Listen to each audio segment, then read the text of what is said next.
Praise the lord. ప్రభు గొప్ప నామానికి మహిమ కలుగునుగాక. ప్రియులారా, ఎలా ఉన్నారు? దేవుని మహాకృపను బట్టి మేము కూడా క్షేమంగానే ఉన్నాము. బైబిల్ గ్రంథంలో గనుక మనం ఒక మాట చూసుకున్నట్లయితే ఆదికాండము 50వ అధ్యాయము 21వ వచనం, నేను మిమ్మును మీ పిల్లలను పోషించెదను. ఈ సందర్భం గనక మనం చూసినట్లయితే యాకోబు చనిపోయిన తర్వాత యాకోబు సంతానమైన తన పిల్లలు యోసేపు ఇక్కడ మనల్ని ఉంచడు.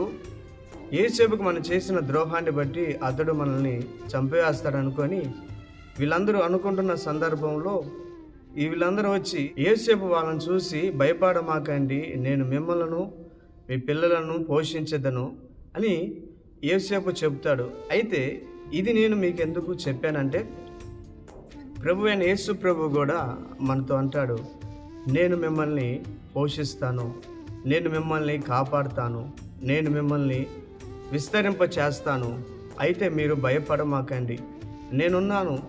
ఈరోజు నా స్థితి ఎందుకు ఇలా అవుతుంది, నా జీవితం ఎందుకు ఇలా అయిపోయింది, నా పిల్లల జీవితం కూడా చాలా దారుణంగా అయిపోయిందని చాలామంది అనుకుంటారు. అయితే ప్రభు అంటాడు, భయపడమాకు, నేను మిమ్మల్ని మీ పిల్లలను పోషించదండి. ఇక ఎందుకు మీకు భయపడేది? యేసు ప్రభు మనకు ఉండడు కదా.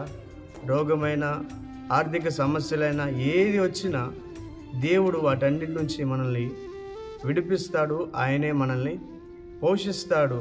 గనుక మీరందరూ భయపడమాకండి, దేవుడు మనకు తోడై ఉన్నాడు గనుక ఆయన మనలను, మన పిల్లలను, మన సంతతి వారిని అందరినీ పోషించేవాడు దేవుడే. గనుక ఇక ఎందుకు భయం?